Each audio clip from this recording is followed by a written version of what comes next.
Gravando. Deixa eu só aparecer, quando aparece os minutos aqui, eu começo a contar o tempo que a gente começa a falar. Eu tô fazendo uma. Eu tô chamando o pessoal aqui no Instagram para fazer a live no YouTube, tá bom? Então, quem entrou aqui, tá acompanhando a nossa live no Instagram, por favor, compareça lá no YouTube para participar dessa live com o professor Antônio Carlos, do Articulação Conservadora. Bom? Valeu. Então, boa noite, pessoal. Aqui é o João Padilha para o Conservadorismo Floripa. Hoje a gente tem a honra de falar com Antônio Carlos. Uma grande satisfação. Boa noite, professor. Boa noite, João. Tudo bem? Satisfação é nossa de estar aqui participando com você.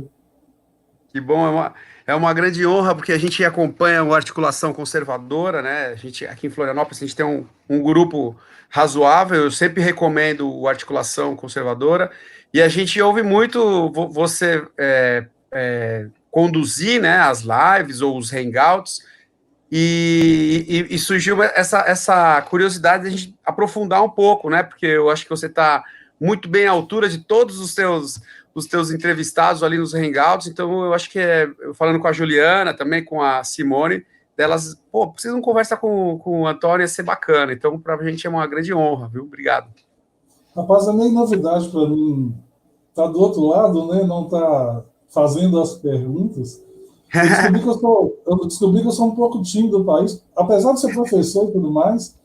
Eu sempre evitei assim, mas acho que vai ser legal também. É uma outra maneira de mostrar o trabalho da articulação para as pessoas, ainda mais aqui com você, né? O Conservadorismo Floripa.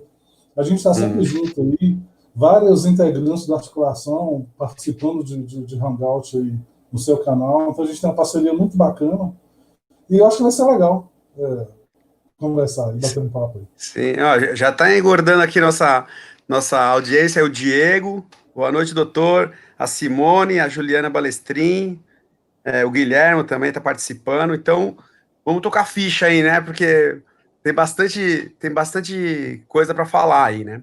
Bom, Isso aí. primeiramente, gostaria de falar sobre a questão do próprio articulação conservadora, que a gente sabe que você é um dos idealizadores, né? Gostaria que você falasse um pouco sobre a questão da idealização desse grupo. Rapaz, o negócio começou mais ou menos. O embrião de tudo começa mais ou menos no final de 2018, né? Embora a fundação da articulação, a gente considera a fundação a criação do perfil no Twitter, né? O perfil oficial, em fevereiro, então foi mais ou menos quando tudo começou. Mas o embrião disso começa em 2018, campanha eleitoral, eleições. O Twitter sempre foi minha rede social preferida, eu nunca tive muita paciência, nem com Facebook, menos ainda com Instagram. Embora eu até tenha tentado voltar ao Facebook, Instagram, exatamente para acompanhar as coisas do articulação. Mas o Twitter sempre foi minha rede social preferida. E final de 2018, a gente estava muito envolvido com a questão política partidária, as eleições, né, a questão do Bolsonaro, tudo que aconteceu em 2018. E eu estava participando de vários grupos no WhatsApp, grupos de direita, né? Eu participava de grupo do MBC, do Movimento Brasil Conservador, participava de um grupo aqui de Minas, né, o Direita Minas. E num desses grupos, no Direita Minas, eu conheci um dos fundadores da articulação, que infelizmente não está mais com a gente. Ele saiu por questões particulares, né? O Rafael Arruda. E a gente começou a conversar dentro desse grupo de WhatsApp. A gente saiu um assunto lá e que ele comentou e a gente começou a meio que conversar em paralelo. E essa conversa paralela foi evoluindo e a gente estava aos poucos sentindo a necessidade de criar alguma coisa diferente, porque as conversas se perdiam ali em grupos de WhatsApp, tinha um vínculo muito grande com a questão partidária. Não que a gente fosse alheio à questão partidária e não que ela não fosse importante, né? Claro que ela é importante, mas a gente queria algo além, que fosse além disso, né? Então, aos poucos, surgiu entre eu e ele a ideia de criar alguma coisa, de criar um movimento resgatando principalmente os valores do conservadorismo. Então, nessa época, a gente estreitou um pouco mais esses laços, essas ideias. A gente conversava muito com o Twitter com o professor Evandro Pontes, né? Na época, o Rafael Arruda estava ajudando o professor Evandro Pontes na tradução do livro do Yoram Razoni, né? Sim, a virtude do nacionalismo. Isso, um livro muito bom, por sinal. Então a gente também começou a conversar em paralelo com o professor Evandro, convidou ele para fazer parte, e isso foi mais ou menos o embrião do Articulação. Ele surge mesmo, assim, oficialmente, em fevereiro de 2019, né? Foi quando a gente criou o perfil no Twitter. Depois a gente criou o site, porque a necessidade de como espalhar a palavra conservadorismo, como abordar esses assuntos. Então, a gente criou como estratégia criar um site, a gente, né, existe até hoje, onde a gente publica os nossos artigos. Depois veio o canal no YouTube e outras redes sociais. Então, ele surge um pouco com essa ideia de difundir e divulgar os ideais conservadores, que é mais ou menos aquilo que está lá no nosso site, lá no manifesto do Articulação, nos nossos princípios e valores, né? Então, está tudo ali, o que a gente é contra, o que a gente é a favor. Então, está bem explicado. Então, a ideia era mais ou menos essa. Criar um movimento para difundir, divulgar os ideais conservadores, né? Então, as nossas pautas, a gente é contra o aborto, contra o ativismo judicial, né? Contra o aumento do Estado, contra a questão das cotas raciais, ideologia de gênero, né? Ideologização do feminismo, legalização das drogas, a luta contra o politicamente correto, a questão da favorável, né? A questão da importância da família, como bom conservador, a valorização da prudência, né? Os princípios judaico-cristãos, a valorização deles, a questão do nacionalismo, né? do patriotismo, a questão do livre mercado, do tamanho necessário do Estado, né? O Estado necessário. Enfim, isso está tudo nos nossos princípios, no nosso manifesto. Então, a coisa ela surge mais ou menos assim. Aí a gente iniciou a caminhada. Então, de início, estava eu, o Rafael Arruda e o professor Evandro Pontes. O professor acabou se envolvendo em outros projetos, né? E também ele acabou, não como integrante, mas a gente ainda tem um contato, a gente ainda faz alguns hangouts eventuais com ele, o contato continua. O Rafael deixou o grupo por questões particulares. E logo que a gente criou, já vem essa galera que está aí hoje ajudando a administrar, né? O Diego, a Simone, né? Depois vieram o pessoal que escreve com a gente até hoje, né? O Guilherme, depois chegou a Juliana para ajudar. O Guilherme administra hoje o Facebook, né? Graças a Deus, porque eu não suporto aquilo lá e a gente precisava de alguém para ajudar nesse sentido. E a Juliana, que ajuda com a questão do Instagram. A Simone administra o site, né? A Simone e o Diego ajudam a administrar tudo. Hoje, graças a Deus, se eu sair da articulação, não faz falta nenhuma, porque está tudo muito bem encaminhado. Assim. Na época que a gente criou, a gente tinha que cruzar e correr para a área para cabecear. Né? Então, graças a Deus entrou esse pessoal aí, realmente eles são fantásticos. Lembrando que é tudo voluntário, né? Tudo na unha, né? Isso aí, uma outra pergunta que eu vou fazer ao final. Primeiro ressaltar a tua modéstia, né? Porque a gente sabe o comprometimento que a gente tem com o conservadorismo, com os conteúdos, com a divulgação e também conseguir angariar isso e também trazer as pessoas para participar, né? Como entrevistados ou até como contribuintes para o canal, né, a página da internet, eu sei que demanda muito tempo, né? Você tenta um contato, não consegue, tenta outro, não consegue, daí você fala com outra pessoa para fazer. A gente sabe que tem bastante contribuição dessas pessoas, né? Então, é difícil mesmo. É modéstia da tua parte. Eu sei quanto compromisso você tem com isso, tá? E a gente sabe que a gente está envolvido com isso. Eu também, aqui em Florianópolis, eu faço de uma forma muito menos intensa que vocês, mas eu sigo mais ou menos a ideia de vocês, assim, e tenho muita contribuição também, né? Sou muito grato a você, a Juliana, a Simone, o Guilherme também, o Diego. Então, ó, sem palavras para agradecer, tá? Continuando aqui no nosso tema, primeiro eu gostaria de saber qual é a tua formação acadêmica, né? Ou diga para todos qual é a sua formação acadêmica, por favor. Eu sou geógrafo, né?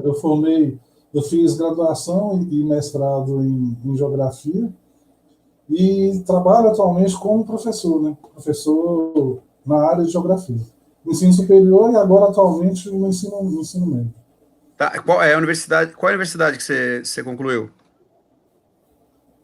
Geografia. Eu fiz na PUC, em Belo Horizonte. A graduação e o mestrado eu fiz na PUC. Tá, a pergunta é porque como um geógrafo se tornou um conservador, né?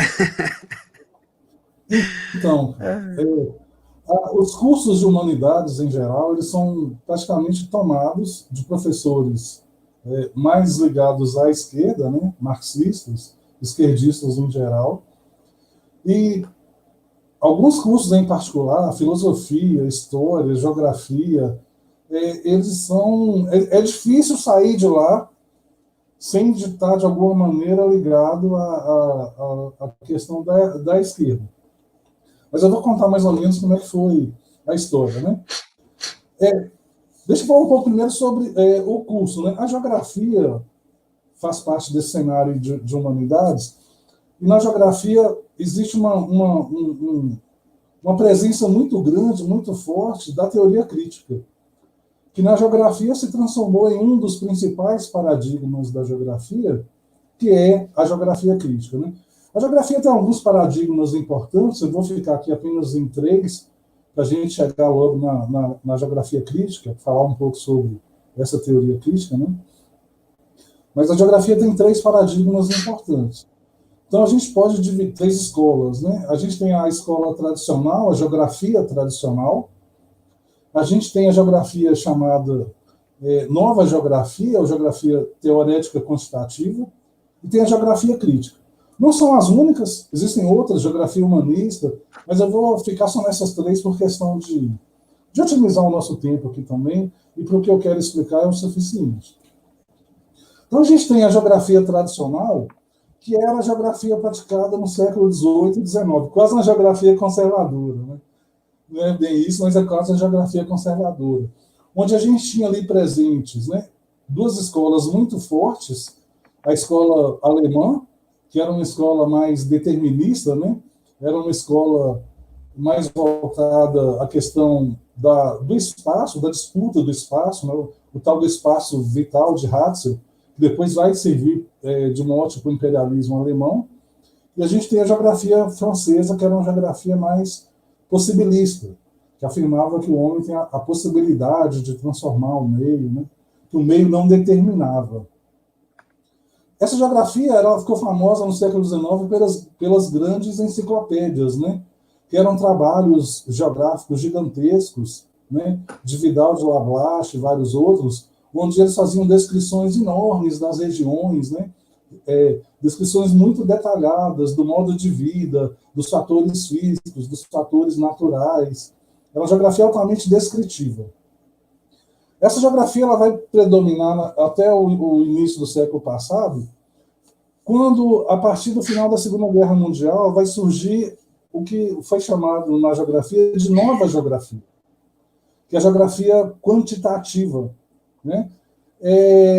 Que é uma geografia onde a gente tem uma forte influência positivista, ou neopositivista, né?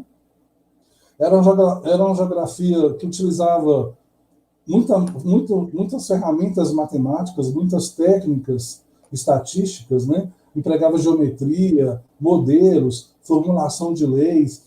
Então, era uma tentativa de fazer da geografia uma disciplina mais rigorosa e mais científica. Foi talvez a primeira tentativa nesse sentido, né? E depois, em oposição a essa nova geografia, surge, mais ou menos aí na década de 60, década de 70, a tal da geografia crítica. Primeiro que ela já surge em oposição à geografia praticada até então, em oposição ao principal paradigma, a nova geografia, acusando a nova geografia, né, a geografia quantitativa, aquele papo da teoria crítica, né, de ser um instrumento de dominação burguesa, né, de servir como um instrumento de aparato do Estado capitalista, né, falava que os modelos matemáticos que a geografia utilizava serviu para analisar o espaço, serviu para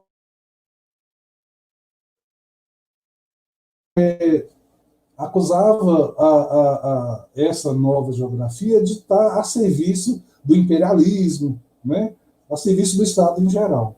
Então, a geografia crítica ela já surge com esse discurso de oposição à nova geografia, a geografia quantitativa, e com uma forte influência, como a gente vê no próprio discurso, né, com uma forte influência do pensamento marxista.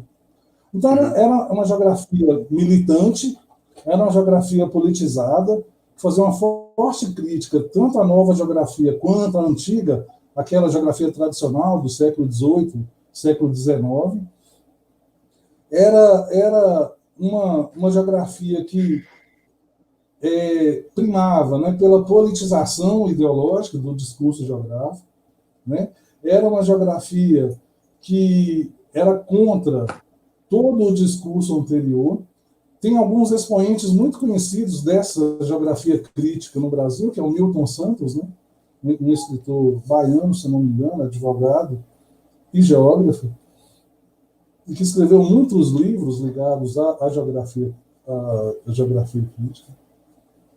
Ela instrumentalizou tanto a geografia que as próprias categorias de análise que a geografia tem, né, espaço, território, região, lugar, paisagem, os conceitos-chave da geografia foram todos instrumentalizados. Então, o espaço geográfico, para a geografia crítica, era visto como um resultado fruto da reprodução do modo capitalista de produção. Olha que beleza. Era uma geografia que favorecia a luta pela conscientização da população, né, e defesa do saber como instrumento de mudança das realidades das classes menos favorecidas. Tudo a ver com o que a esquerda dizia no momento, né? O método Paulo Freire dizia mais ou menos a mesma coisa. Era a geografia que dizia que o subdesenvolvimento dos países pobres seria fruto da luta de classes, né? Então, a existência de países ricos, os países ricos, aquela coisa da exploração, né? Os países ricos seriam os exploradores e seriam sustentados pelos países pobres. Então, você vê que é um discurso totalmente instrumentalizado, né? É a presença, é o marxismo que chega na geografia e ele chega para ficar. Depois, mais um pouco mais para frente, eu vou explicar por que a gente só tem, basicamente, professores de esquerda, né? Pelo menos eu tive na faculdade. E eu ainda tive a vantagem de fazer faculdade um pouco mais tarde na minha vida. Então, eu cheguei na faculdade com 30 anos, meus colegas tinham 18, 19 anos, então talvez isso tenha ajudado um pouco a não me influenciar tanto, né? Mas ainda assim eu fui bastante... Não teve como. O discurso, ele é tão uníssono, né? Ele é tão difundido que, para você ter ideia, a gente estudou toda a escola de Frankfurt sem ninguém falar para a gente o que era a escola de Frankfurt, qual eram os objetivos dos caras. Então, a gente estudou lá Adorno, a gente estudou lá Horkheimer, a gente estudou Marcuse, né? Todos autores da teoria crítica, todos autores voltados para o marxismo, né? Então, foi mais ou menos isso que eu encontrei na faculdade, né? Uma geografia hegemônica, uma geografia que se tornou predominante, né, chamada de geografia crítica ou marxista. As outras geografias possíveis, os outros paradigmas, eles foram apresentados como possibilidades apenas, né? Como caminhos que não valiam a pena ser seguidos, tanto a geografia tradicional quanto a quantitativa, e exemplo de outros. Era uma geografia baseada na discussão socioespacial do trabalho, na análise dos problemas sociais e das desigualdades. Era uma geografia onde prevalecia a ideia do materialismo histórico e dialético. Ora, o que é o materialismo histórico e dialético?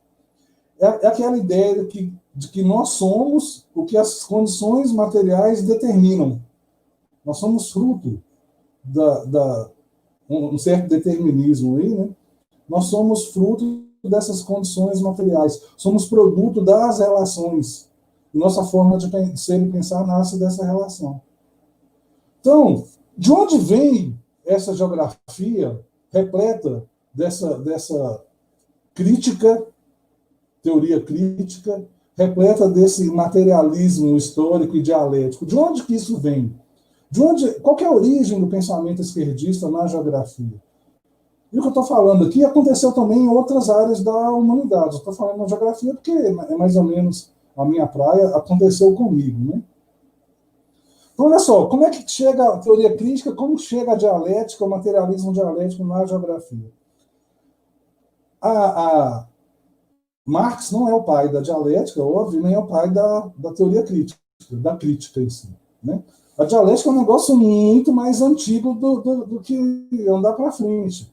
Se você pega lá a origem da dialética, ela está lá em Sócrates, Platão, Aristóteles, né? Os caras já praticavam, né, a dialética. Os caras já praticavam essa questão de conhecer a verdade através do diálogo, né, da exposição das ideias. A dialética é mais ou menos isso, né? É a arte de discutir e usar argumentos lógicos através das ideias. Que não era ainda a dialética de Marx. Marx, a teoria crítica, a dialética, ele vai beber. Quais são as fontes de Marx? Kant e Hegel. Marx, antes de escrever sobre a questão econômica, o capital e não sei o quê, o Marx ele era um estudioso da filosofia do idealismo alemão, principalmente do Hegel. Marx estudou Hegel durante muitos anos. E é nessas fontes, Kant e Hegel, que o Marx vai beber um pouco desse materialismo histórico e dialético. E se você me permite, eu queria falar um pouquinho sobre isso, né, para poder fazer um pouco essa linha do tempo, para a gente entender de onde veio essas ideias. O professor Olavo sempre fala, né, a origem das ideias. Então, se você me permite, eu queria fazer um pouco isso, para a gente entender como chegou na geografia. Por favor. Eu queria que você bebesse uma aguinha aí, enquanto isso, convidar a todos que estão assistindo aqui, que conhecessem a página da internet, né, do Articulação Conservadora, que tem bastante, é muito rica em conteúdo, né? Eu tive a possibilidade de dar uma explorada aí, a partir do momento que eu tive contato mais com outros integrantes do Articulação Conservadora, né? Daí também aqui embaixo nos links, a gente colocou o link do Twitter do Antônio Carlos, tá? Do Articulação Conservadora também. Então, todas as mídias, Instagram, Facebook, estão todas assistidas pelo Articulação Conservadora. Então, eu recomendo que vocês acompanhem as mídias, porque tem muito conteúdo que a gente acaba tendo o primeiro contato ali, tá? Uma ressalva que eu gostaria de dar é a leitura que o Articulação Conservadora tem dado, que não é o nosso tema, né, mas a leitura que o grupo tem dado para as eleições presidenciais nos Estados Unidos, que vai mudar, ou pode mudar, a história de todo mundo, né? As pessoas talvez não dêem tanta importância, mas todo o conteúdo, primeiro eu vejo no Articulação Conservadora, depois eu vou pegar outras informações de outros canais, tá? Então, parabenizo aí de pronto. E passo a palavra aí de volta. Agradeço. Sobre o assunto das eleições americanas, o Diego tem escrito coisas fantásticas. E não é porque é da articulação, não, mas realmente vale a pena serem lidas para quem quer se informar. Tem o Ivan que está com a gente também, que aborda bastante a questão de política internacional, mas também a americana. Então, também a gente está bem servido nesse sentido. Sim, sim. Só fazer uma lembrança aqui que a gente conversou com o Diego no nosso canal, né? Ele nos agraciou. E essa semana mesmo eu recebi fui parabenizado pela live dele, né? Porque foi ele que expôs pra gente. Mas é E falou, bacana quando a gente consegue trazer alguém assim, que realmente toca as pessoas, que traz o conteúdo que interessa. Eu me sinto realizado por quem eu convido, porque o objetivo nosso é esse, né? sim. Então, só para concluir, me parabenizaram pela live com ele, né? Que na verdade o mérito é todo dele, porque ele falou assim, pô, nem parecia que o Diego era um juiz de direito, né? Porque quando fala, é um juiz que vai falar com um advogado, vocês vão falar só sobre juridiquês.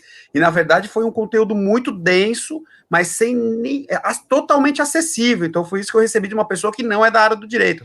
Então foi acho que o melhor elogio que a gente podia receber, né? A gente tem Vamos lá lá. na nossa são muitas pessoas da sua área, né, do direito, desde a presença inicial do Evandro, depois Simone, Diego, a doutora Silvia, o Guilherme. De início, eu também ficava com essa preocupação de não entender direito o que eles estavam. Mas eles colocam as coisas de uma maneira tão clara, tão diferente, que fica de fácil entendimento para todos nós. Vamos lá. Vamos lá. Eu te interrompi, né? Não, pois é. Então, continuando, né? De onde que vem essa história do materialismo histórico e dialético? De onde vem isso? De onde vem a crítica? Da teoria crítica de Marx, que foi apropriada depois e modificada pela escola de Frankfurt. Então, a dialética, como eu disse, ela está presente lá nos primeiros filósofos, lá Sócrates, Platão, Aristóteles, que falaram de praticamente tudo que veio depois, né? Mas a dialética de Marx, a dialética que Marx vai beber, não é a dialética deles, é a dialética de Hegel. É a dialética que os filósofos chamam de dialética triádica, né? Aquela dialética da tese, antítese e síntese. Eu confesso que a primeira vez que eu ouvi falar disso não foi com Hegel, foi com Gregório de Matos, quando eu estava, acho que no ensino médio, não lembro, naquele famoso soneto dele, Pequei, Senhor. Aquilo ali é uma aula dessa dialética triádica, né? Porque ele oferece ali a tese, pequei, a antítese, eu pequei, mas o Senhor é Deus, e a síntese, né? Se o Senhor é Deus, o Senhor vai me perdoar, o Senhor tem que me perdoar. Então, aquele poema, aquele soneto é fantástico. Mas eu tenho maneira de, às vezes, viajar um pouco, é coisa de professor, mas voltando ao assunto, o Marx vai beber a dialética do Hegel, né? Essa dialética é baseada na tese, antítese e síntese. E vai beber a crítica, né? Em Kant. Então, como eu disse, eu pedi licença para falar um pouco sobre esses caras desse período aí do idealismo alemão, do idealismo filosófico alemão, que veio logo depois do fim do Antigo Regime, né? Logo depois da época lá da Revolução Francesa. O idealismo alemão é um período onde a gente tem a presença, do ponto de vista filosófico, de Kant, Fichte, Schelling e Hegel. Existiram outros, né? Mas eu vou me ater apenas esses para contar um pouco essa historinha da crítica e da dialética. Kant tem vários livros muito famosos, né? Mas 3 deles, particularmente, é Crítica da Razão Prática, Crítica da Razão Pura e Crítica do Julgamento, se eu não me engano. Onde ele inaugura essa série de livros sobre crítica, né? No sentido de questionar a verdade da ciência, no sentido de questionar o conhecimento. Então, lá em Crítica da Razão Prática, para Kant, como Kant, né, uma obra filosófica, Kant diz que o homem ele é dividido, o homem é separado entre a teoria e a prática, entre o inteligir, que seria a teoria, e o agir, que seria a prática. Então, o homem seria dissociado, né? Esses caras do idealismo alemão que vieram depois tentaram meio que juntar, unificar essas dimensões do homem, né? Tanto Fichte, quanto Schelling, quanto o próprio Hegel. Mas Kant começa essa história e ele fala que quando o homem está inteligindo, ou seja, compreendendo o mundo através da sua inteligência, né, ele não tem certeza se o que ele está aprendendo é realmente a realidade. E só quando ele age é que ele consegue ter contato com a realidade como ela é. Olha o ativismo nascendo ali, né? Quando o homem, então, quando a gente falava que quando o homem age, ele tem acesso ao que ele chamava de nômeno. E quando ele intelege, né, ele compreende através da inteligência, ele tem acesso ao fenômeno. O fenômeno seria uma realidade distorcida, e somente o nômeno seria a realidade tal qual ela é. Então, somente através do agir, da prática, o homem chegaria na realidade, ou próximo da realidade como ela é. O inteligir, a teoria, não daria o acesso ao homem a essa realidade. Ele chegaria numa realidade distorcida.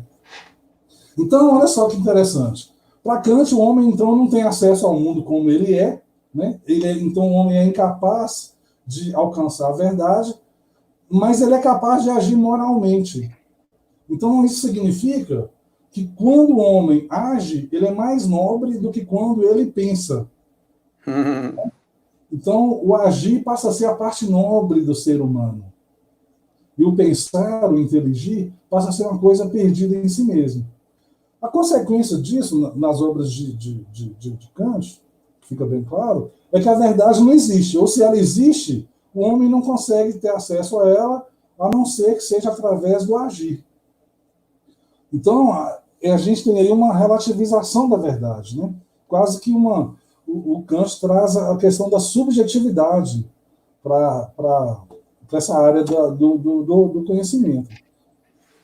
Depois veio outros filósofos do idealismo alemão, né, Fichte, Schelling, tentando juntar os cacos desse homem dividido que o Kant apresentou, e chega Hegel. O Hegel, ele não admite a hipótese de que a verdade não exista.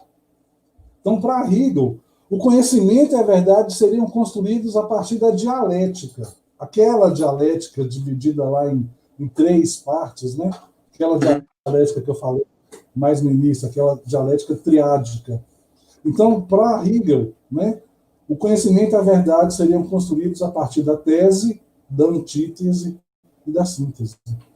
Então, Hegel, Fenomenologia do Espírito, em outras obras, mas principalmente nessa, ele fala que existe um espírito universal que não sabia de si mesmo, e esse espírito se alienou, ou seja, criou um outro eu, né? Um outro eu do espírito, e criou o mundo, o cosmos, criou todas as coisas. Então, esse espírito universal na religião, né, simbolizando, caso, a presença de Deus, Hegel tem uma posição muito conflitante com a religião, né, mas ele admite a importância que a religião tem no mundo dos homens.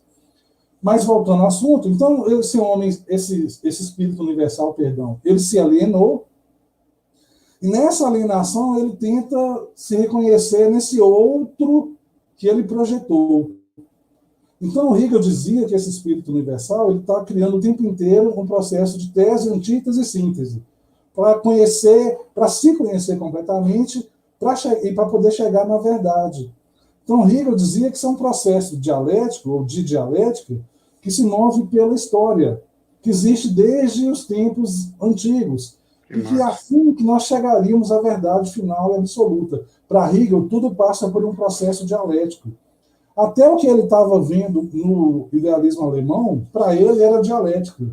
Kant era a tese, o Fichte ou Schelling seria a antítese, e ele, Hegel, a síntese. Então, até no próprio momento que ele via esse processo dialético. Hegel, a dialética de Hegel não era só um método, né? Era praticamente o próprio sistema filosófico dele. Ele não conseguia separar a dialética do método que ele utilizava, né? E essa dialética hegeliana foi a maior influência na dialética de Marx, na dialética marxista. Marx também se apropriou disso, né? Dessa tese, síntese, dessa tese, antítese e síntese. Marx compreendeu o mundo como uma sucessão de ideias contrárias. E através desse choque, ele chegaria na verdade, né? Chegaria na síntese. Então, olha só que interessante. a gente teve Kant, teve, né, os outros filósofos alemães, Fichte, Schelling, Hegel, e depois a gente teve os discípulos desses caras, né? Os discípulos de Hegel se dividiram em dois grupos e tinham os hegelianos mais de esquerda, vamos dizer assim. O Marx era um desses discípulos, né? Então, esses discípulos de Hegel, eles diziam que depois dessa síntese de Hegel, poderia vir uma nova tese, uma nova antítese, então eles começaram a criticar tudo à volta deles. Então, Marx está nesse meio aí. Outro discípulo importante, antes de chegar no Marx, foi o Feuerbach. O Feuerbach, não sei como é que pronuncia o nome desse cara até hoje. O Feuerbach era um desses hegelianos, um desses discípulos de Hegel, só que ele dizia, Hegel falava desse espírito universal, né? O Feuerbach dizia que esse espírito universal não existia. O que existia eram os seres humanos que se moviam em bloco e criavam o tempo inteiro tese, antítese e síntese. E eles, sim, os seres humanos, seriam os verdadeiros responsáveis pela dialética. Eles seriam o verdadeiro motor da história. Então, Feuerbach, que era um ateu, né, talvez foi um dos primeiros a usar a noção de alienação. Feuerbach dizia que... Estou dizendo isso, contando isso para a gente ver onde Marx bebeu, né? Feuerbach dizia que a humanidade ela se alienou. E nesse processo de alienação, a humanidade criou a noção de Deus. Ele não acreditava em Deus, né? Ele era ateu. E nessa noção de Deus que foi criada pelos homens, pela humanidade, eles projetaram todos os seus anseios de pureza, de misericórdia, de bondade. Deus representava para o homem tudo aquilo que ele queria ser. Então, Deus era um resultado da alienação do homem. Então, por isso que para o Feuerbach, e o Marx também, né, para ele, a religião era a expressão, era a causa da alienação do homem. Marx bebeu na fonte do Hegel, do Kant, né, leu muito Feuerbach, era contemporâneo dele, né, e Marx fez uma das críticas que o Marx fez. Já começou aí as críticas, né? Uma das críticas que o Marx fez a Feuerbach foi que, o seguinte, o Feuerbach ele se dizia materialista. O Marx também. Karl Marx também. O que era um cara materialista? O que era o materialismo? Era alguém que dizia que toda a doutrina filosófica rejeitava a existência de um princípio espiritual. Era alguém que, para o materialista, a explicação do mundo, a explicação do real, encontrava substrato, fundamentação apenas na matéria. Não acreditava em um princípio espiritual, em um ser espiritual, nada disso. Então, Marx fala para Feuerbach, você que se diz materialista, você está aí falando que, contrariando as ideias do próprio Kant, porque você fala que acredita na ideia de um mundo externo, mas Kant dizia que esse mundo externo não existe, que existe apenas o agir, né? Só através do agir o homem poderia chegar à verdade, né? Só quando o homem age. Então você, Feuerbach, está aí falando que o homem não tem capacidade para ter certeza de que esse mundo externo existe, mas quando você fala isso, se você acredita na criatura, você está acreditando na ideia do Criador. Então, Marx, a partir daí, ele criou o sistema dele, e ele dizia que só o seu materialismo histórico e dialético seria o verdadeiro, porque o materialismo histórico e dialético de Marx não acreditava nem em criador, nem em criatura, nem em mundo externo. Marx até redefine, né, a questão, o ser humano, né? Ele fala que o homem não era um ser racional, mas o homo faber, o homem que faz, o homem que age. Então, Marx diz que o motor da história seria a luta de classes. E essa, sim, seria a verdadeira dialética que move o mundo, e não a dialética hegeliana, não aquela dialética das ideias de Hegel, né? O Marx é engraçado porque ele fala que ele cria uma teoria que serve para todo mundo, menos para ele, né? Que o homem tem que agir, a verdade só vem através do agir, Mas ele chega a essa conclusão pensando. Ele chega a essa conclusão através do inteligir, da teoria. Né? Engraçado. Mas então, essa teoria crítica que o Marx apropria surge dessas fontes. Ele vai buscar a crítica de Kant, a dialética de Hegel, mas o que disse o Feuerbach sobre a questão da alienação, para criar toda a sua teoria. Quando Marx morre, o pensamento dele vai ser meio trabalhado, apropriado e trabalhado, por um grupo que se convencionou chamar de Escola de Frankfurt. Esses caras da Escola de Frankfurt, eles estão presentes em todas as disciplinas da área de humanidades. Todas. Você pega lá geografia, filosofia, sociologia, história, não sei o quê, os caras estudam a Escola de Frankfurt. Às vezes nem é tocado o nome da Escola de Frankfurt.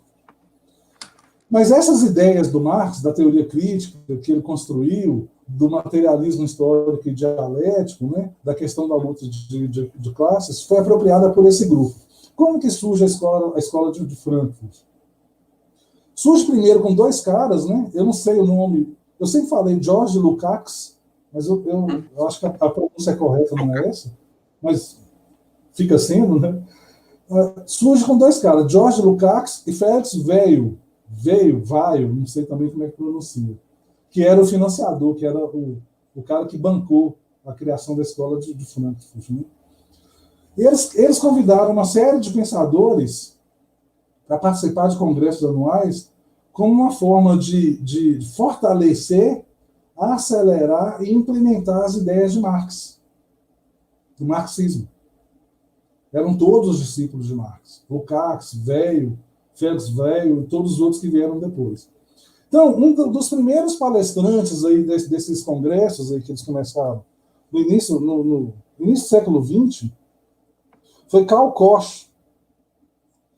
Karl Koch foi um desses primeiros palestrantes e ele percebeu, né, lendo Marx, nos escritos de Marx, que para o homem chegar ao final, ao objetivo final, ele teria que desmantelar o Estado. Marx parou na Revolução, né? Mas para Karl Koch, a Revolução seria o penúltimo estágio. O último seria o desmantelamento do Estado. Só que a Revolução Russa mostrou que o Estado era muito forte, que o Estado tinha vida própria. A Revolução Russa não conseguiu desmantelar o Estado. Então, para Karl Koch, havia necessidade de atacar a estrutura invisível do Estado. Uma dessas estruturas, a cultura.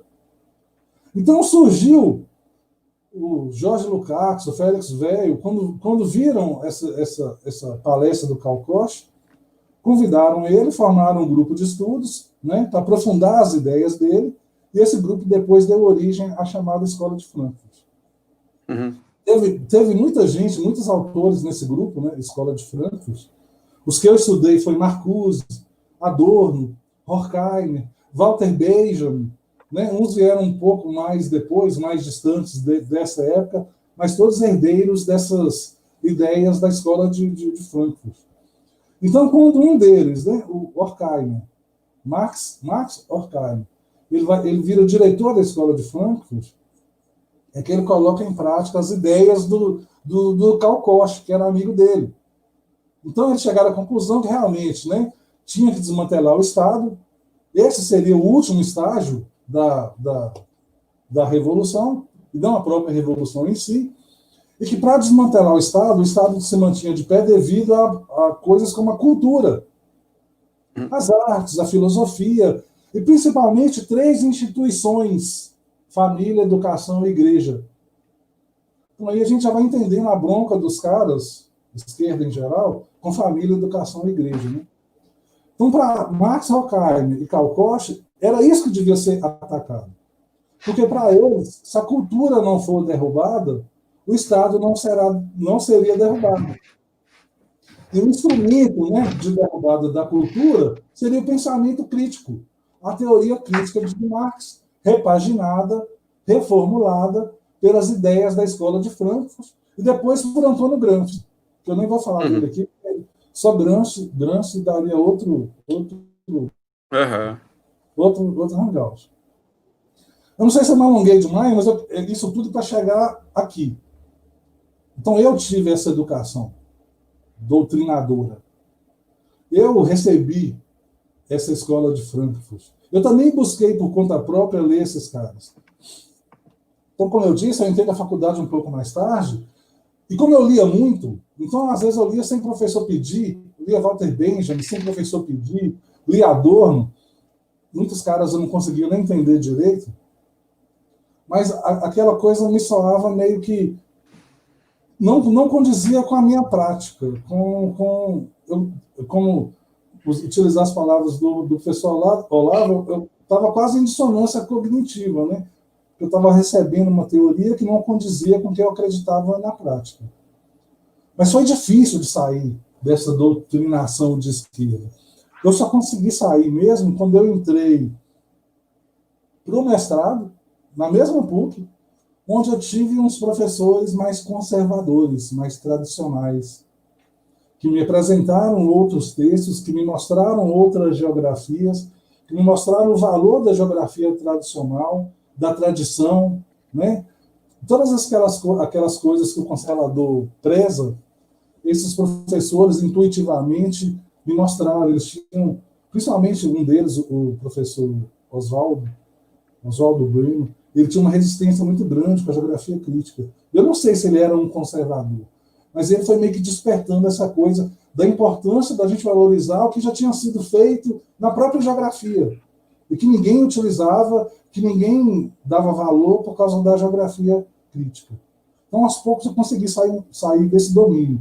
Aí, para finalizar essa Foi salvo. Que eu já me estendi demais, eu fui salvo. Mas aí, por que todos os meus professores eram esquerdistas, marxistas, ou 90% deles, ou 99% deles? Eu virei um professor. Por que todos os professores com que eu trabalho, cara, eu conheço, não conheço 5, não chega a 5 professores de geografia conservadores. Isso vale para a história, para a filosofia, não sei o quê. Por quê? Nossos professores são professores de esquerda. São professores, em sua maioria, marxista. Eu sei que você vai me pedir algumas indicações de livro, eu já vou soltar um aqui. Um livro muito interessante, que chama Radicais nas Universidades. O autor é Roger Kimball. Esse livro ele conta um pouquinho por que a gente só tem professores esquerdistas. Porque nesse livro ele faz uma análise sobre essa crise nas humanidades. E na universidade em geral, mas ele se refere basicamente às humanidades. Acho que o pessoal das exatas não tem muito saco dessas coisas, essas teorias. Não tem tempo, né? Ou não tem tempo, é isso. Mas o Roger Kimball, nesse livro, ele fala sobre essa crise das humanidades. E isso eu recomendo a leitura, porque ajuda a gente a entender um pouco a situação das instituições de ensino superior no Brasil, pelo menos as pelas quais eu passei. E a formação de um certo, do que ele chama de establishment acadêmico. O Kimball, nesse livro, ele lembra que a maioria dos professores de hoje, dos coordenadores, dos diretores, de não sei o quê, são as crianças da década de 60. Jovens, crianças, que não abandonaram aqueles sonhos de transformação cultural, herdados de Marx, Escola de Frankfurt, Gramsci e companhia, os revolucionários. Então, esses caras, uma vez de posse dos seus atuais cargos, eles próprios se tornaram os agentes dessa transformação, a guerra cultural que o professor Olavo tanto fala. Então, ao invés de atrapalhar as aulas, agora eles dão as aulas, eles ministram as aulas. Então, eles subverteram as instituições por dentro. Eles destruíram as grades curriculares tradicionais. Eles trouxeram, implementaram pautas, novas grades, novas disciplinas, pautas como feminismo, gênero, politicamente correto e todas as outras diretrizes progressistas. Óbvio que o período militar deu uma força para esses caras chegarem nas universidades, mas depois a gente fala um pouquinho disso. Então, eu não sei se eu me alonguei demais, mas eu espero que eu tenha respondido assim. Como que... Isso não vale só para geografia, não vale, como eu disse, filosofia, história, mas como que essa crítica, essa teoria crítica, esse materialismo histórico, dialético, esse marxismo sem fim, como que isso chegou e se entranhou na geografia, e eu fui salvo, para te falar a verdade, eu nem sei como.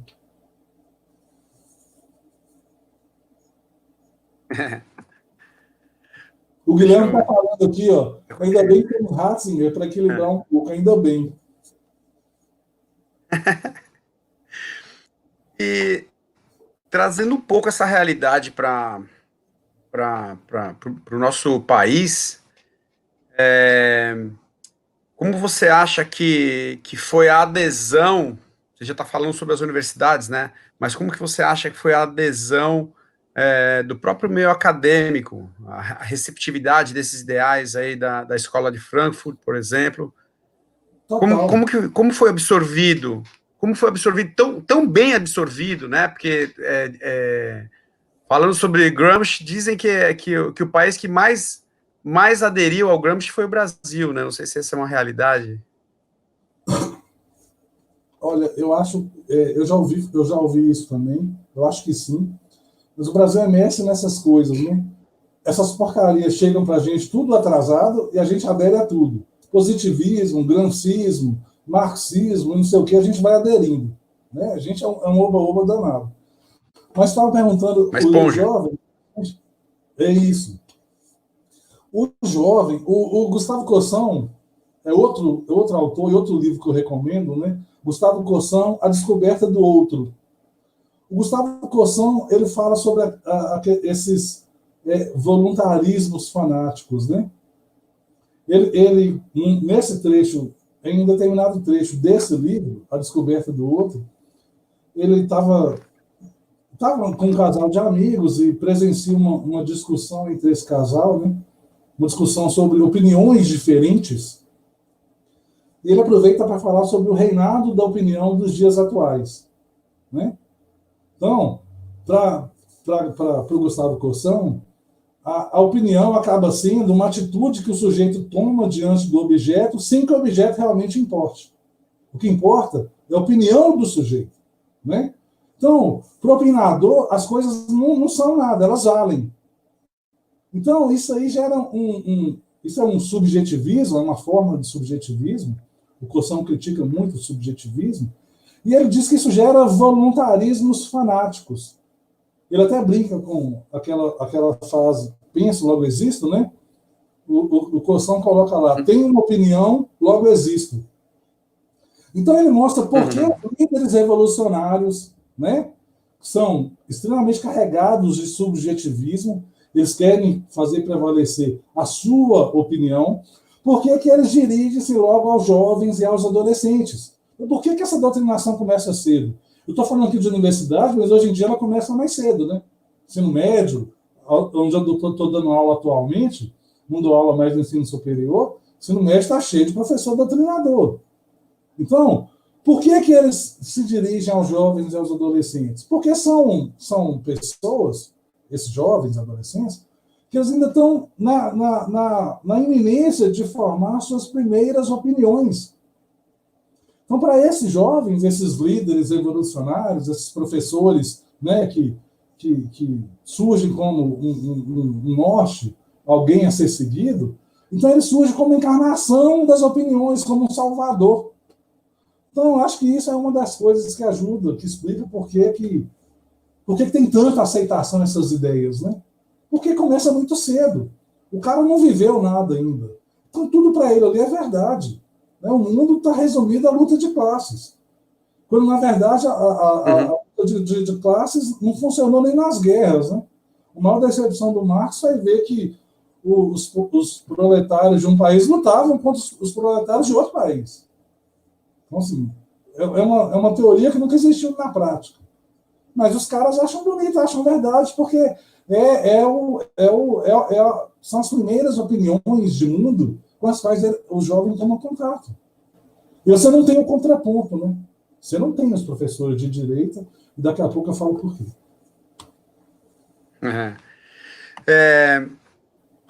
Eu queria saber, mudando um pouco, você me falou sobre o panorama, né? Tanto lá fora, na Europa, e falou um pouco como foi a adesão aqui dessas ideias nefastas aqui no Brasil. eu pergunto para você como que o conservadorismo tomou corpo no Brasil? Então, cara, isso é engraçado porque a gente tem dois fenômenos aí, né? Uma onda conservadora que está no meio do que muitas pessoas chamam de nova direita. A nova direita não são apenas conservadores, né? Então, assim, falando um pouco dessas duas vertentes, vamos dizer assim. Primeiro, o conservadorismo. O conservadorismo não é uma coisa nova, né? Para muitos, atualmente no Brasil, é novidade, foi novidade, mas as pessoas ouvem cada vez mais falar de conservadorismo. Espero que comece também a entender cada vez mais o que é. Mas o conservadorismo não é um fenômeno novo. O conservadorismo moderno, vamos dizer assim, ele surge lá no final do século XVIII com o Burke, Edmund Burke, que é outra recomendação de leitura, reflexões sobre a Revolução na França.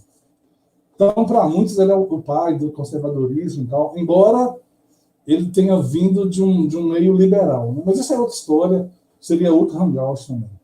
Mas, enfim, voltando a essa ideia, né, que o conservadorismo não é uma coisa recente, se a gente pegar... A gente fez muitos hangouts sobre a monarquia, né, período monárquico, a gente falou sobre Dom Pedro, né, sobre Caxias, e a gente falou em alguns desses nossos hangouts, nossos convidados falaram, né, que no período monárquico a gente tinha dois grandes partidos, liberais e conservadores.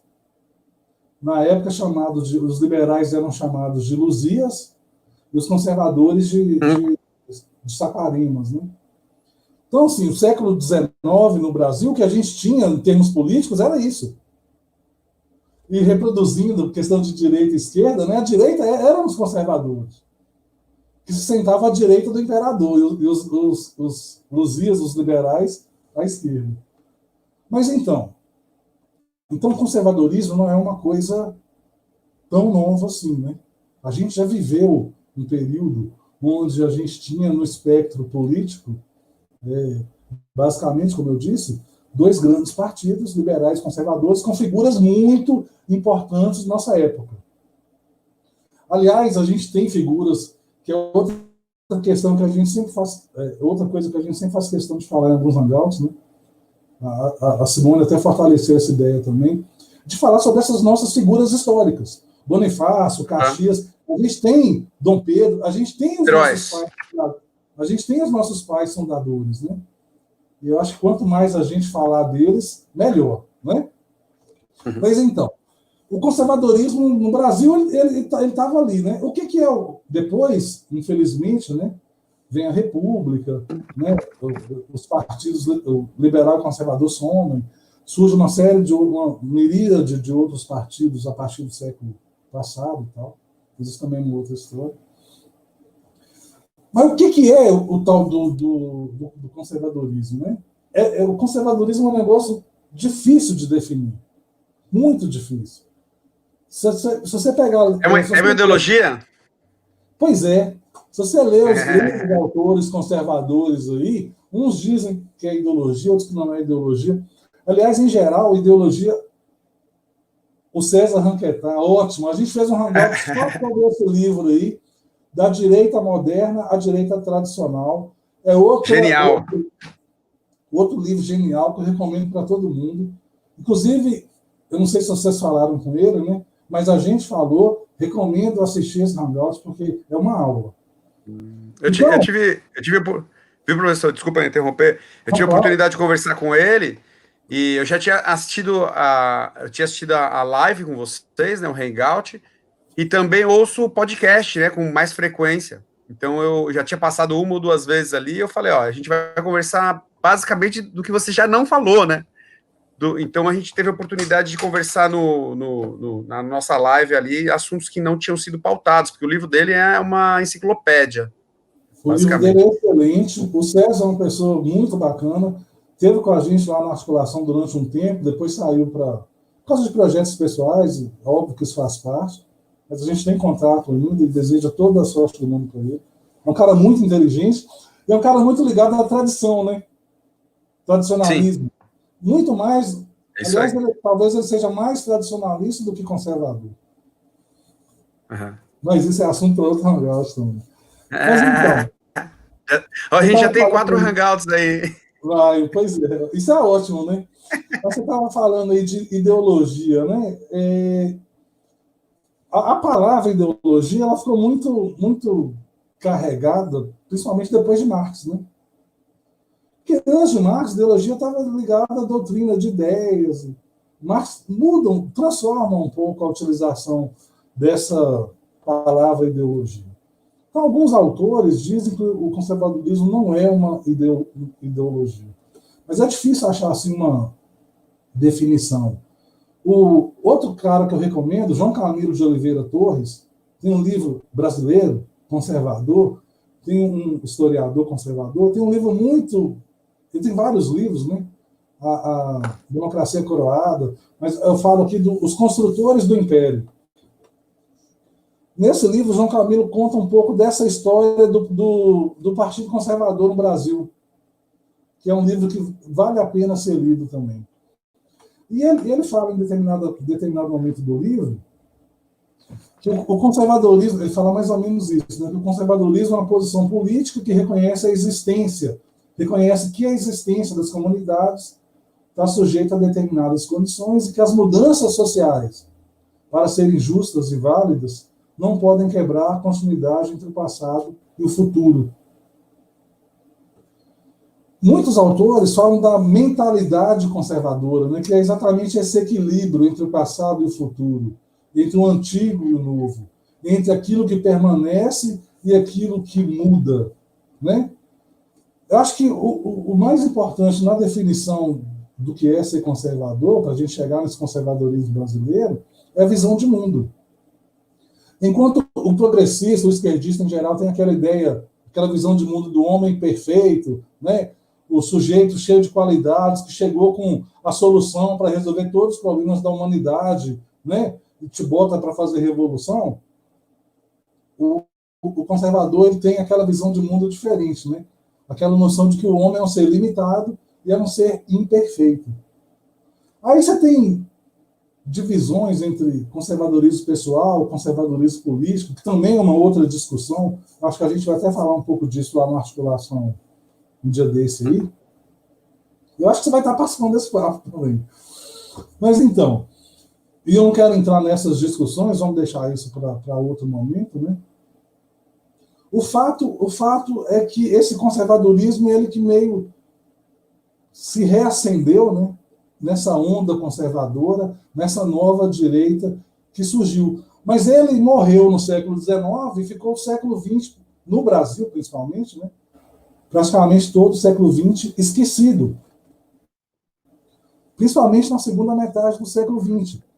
Porque a partir da segunda metade do século XX, a gente passou, sem perceber, por uma verdadeira revolução cultural. A tal da guerra cultural que o professor Olavo fala, cujo Gramsci foi um dos grandes ideólogos, propagadores. Né? No Brasil, no século passado, a esquerda utilizou aquela estratégia de tomar conta da igreja, tomar conta da mídia. Lembra que a gente estava falando um pouco lá da escola de Frankfurt, né? E como era fundamental atacar a cultura, atacar a família, atacar a educação, atacar a igreja. Então começou por aí. O Gramsci mesmo falava, né, da questão da mídia, que os jornais são aparelhos ideológicos cuja função é transformar uma verdade de classe num senso comum. Então a mídia aparelhada ela serviu para isso, para transformar uma verdade de classe, a luta de classes, a teoria crítica, no senso comum. E aos poucos a esquerda foi implementando a sua revolução cultural a partir do gramscismo, das ideias de Antônio Gramsci. Ora, a gente passou por um momento de governo militar, né, de regime militar, onde os militares ficaram com a peixe de... Os militares eram... O governo militar era a direita, mas era a direita porque combatia a esquerda. porque filosoficamente falando, os caras não estavam muito ligados nessa coisa de direita e esquerda. Eles não queriam uma revolução aqui, eles não queriam que o comunista chegasse no poder, né? Mas ficou visto como um governo de esquerda. E já eu volto nisso, porque isso Governo de direita. Desculpa, o governo militar, o regime militar, ficou como um governo de direita. Por isso tem esse saudosismo. Exatamente. Que não devia também, né? Mas a gente chega lá. Mas então, olha só, a esquerda promoveu essa revolução cultural, essa ocupação do meio cultural, essa apropriação da cultura que os caras falavam lá na escola de Frankfurt, que Horkheimer falava, que Karl Koch falava, que para destruir o Estado tinha que destruir ou se apropriar da cultura, das artes, da filosofia, da família, da educação e da igreja, e da mídia. Né? Então, aos poucos, a esquerda no Brasil foi implementando essa estratégia. Ficou famosa aí a teoria da panela de pressão do general lá, que eu esqueci o nome dele, né? Se alguém souber aí, se alguém lembrar, me fala. Acho que é o Golbery, sei lá. Ou seja, perseguiam os militares, perseguiam os comunistas do ponto de vista, né, do confronto, da revolução, mas dava para eles de presente a cultura, o meio cultural. Né? Então, a dominação começa aí, a hegemonia começa aí. Então, você já não tinha mais mídias conservadoras, você tinha poucos escritores conservadores, que aos poucos foram desaparecendo. Você tinha Gustavo Corsão, Mário Ferreira dos Santos, o próprio... Né, eles caíram no esquecimento, foram esquecidos, olvidados de propósito, né? Porque o que a esquerda fez foi isso, né? Ela afastou a direita do cenário cultural, afastou a direita da cultura, das letras, dos jornais, das artes, das revistas, afastou conservadores e liberais desse espectro e se tornou dominante, né, na política. Então, cultura, meios de comunicação e depois a própria igreja, através da... Teologia, né? Isso, a teologia da libertação. Exato. Então, aos poucos, a igreja... aos poucos, a esquerda foi implementando a ideia da escola de Frankfurt. Família, igreja e educação. Então, a ideia qual que era? Era reformar o senso comum, né? Transformar a verdade de classe nesse senso comum, definir os limites do que podia, do que não podia, do que podia ser dito ou pensado. Né? Então, as ideias da esquerda estavam tão difusas que você não precisava dizer que era de esquerda para ser de esquerda, porque eram as ideias hegemônicas. O tal do imaginário cultural brasileiro, aos poucos, se tornou hegemonicamente esquerdista. Tanto é que final da década de 80, início da década de 90, né, o imaginário cultural brasileiro totalmente progressista, a direita era ditadura. E a esquerda era a democracia. Né, os arautos da democracia. Né, aqueles que iriam salvar a gente da opressão dos militares. E você não podia falar de direita, porque direita era o quê? Ditadura. A direita foi uma palavra proibida. Então, esses fizeram essa revolução cultural, venceram a guerra cultural, que ainda não terminou, ainda bem, sem ninguém perceber. O professor Olavo fala muito disso, né? Os militares entregaram a cultura de bandeja para esses caras, para aliviar um pouco, já que estava cacetando eles lá no fronte, na guerra, no confronto. Então, aos poucos, esse cenário muda, né? Aí você tem poucas vozes de direita, e na década de 90, né? Antes, mas principalmente a partir da década de 90 e anos 2000, o professor Olavo de Carvalho, né? Seus livros, depois seus programas e tal. E aos poucos a direita começa a se estruturar novamente. Eu vi uma palestra um dia do Francisco Scorsin, e ele mostrou dados de uma pesquisa feita em 2017, se não me engano, ou 2018, do Paraná Pesquisas, perguntou nas pessoas diretamente se você se considera de esquerda ou de direita. Engraçado que quanto mais velho, né, 60 anos, as faixas etárias, 50 anos, 40 anos, predominava mais pessoas de esquerda. Nas faixas etárias de 35 anos para baixo, predominava mais pessoas de direita e mudava um pouquinho lá embaixo, onde começa a doutrinação. Né? Isso é um bom sinal, né? Isso em 2017, porque foi resultado também do trabalho desses caras que estão aí há mais tempo agora, né? Professor Olavo, né? Depois surgiu mais um monte de gente. Aos poucos, a hegemonia da esquerda, que ainda existe, né? Hegemonia cultural, hegemonia política, do ponto de vista intelectual, aos poucos ela foi desaparecendo, diminuindo. A esquerda hoje é uma nulidade intelectual. Quem é o líder intelectual da esquerda hoje? É aquele youtuber de cabelo colorido? Márcia Tiburi. É essa? Do ponto de vista intelectual, graças a Deus, esses caras, né, viraram quase que uma nulidade, mas ainda tem uma hegemonia política, ainda tem uma hegemonia cultural, ainda tem hegemonia na mídia, né? Ainda tem uma presença muito forte na igreja. Então, todos aqueles 3 anos lá, né, família, que eles lutam para destruir constantemente igreja e educação, na educação e na igreja, essa hegemonia ainda existe. Na política, essa hegemonia ainda existe. Na mídia, essa hegemonia ainda existe. Você, como a gente, faz parte de uma mídia alternativa de direita que custa para ocupar espaço, para se fazer ser visto, né, para receber algum tipo de apoio. Nem falo de apoio financeiro, não. Você pega aquele youtuber de cabelo colorido lá, o cara tem milhões de seguidores, de visualizações.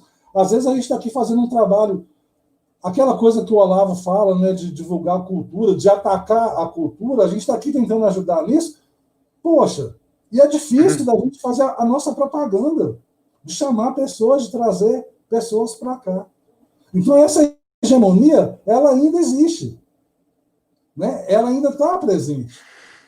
Mas, graças a Deus, aos poucos, o conservadorismo, de certa forma, ele retorna aí, junto com essa nova direita.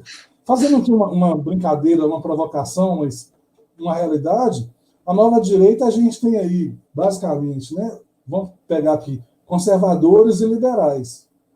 Você falou do César Ranquetá aí, no próprio livro dele, ele fala que, de certa forma, os liberais eles estão muito mais próximos dos progressistas do que dos conservadores. Fez uma pegadinha com ele, né? Essa nova direita aí também, ela meio... Tem um negócio meio... uns cavalos de Troia nesse negócio aí. Me desculpem os meus amigos liberais aí, mas principalmente na questão se você vai para o campo da cultura, no campo dos valores, essa distinção entre liberais e progressistas, ela já fica mais complicada. Já não é tão clara, né? Então, assim, a gente tem que ter um certo cuidado também com essa nova direita, Partido Novo, né? Os caras que se apresentaram como liberais, o movimento, eu não vou nem falar, MBL, aqueles caras lá. A gente tem que ter um cuidado muito grande com essa tal nova direita. Né? Separar o joio do trigo, definir quem realmente é conservador, porque tem muito cara também que se diz conservador, que ele está ali na cartilha, né? Para ele, conservadorismo é uma cartilha. Então, isso eu sou, isso eu sou, isso eu sou, isso eu sou, quando na verdade é uma visão de mundo. Não é você preencher requisitos para dizer que é conservador. Mas eu acho que é o Roger Scruton, né, que fala que é estilo de vida, né? Exato, é um estilo de vida. Outros autores falam isso também.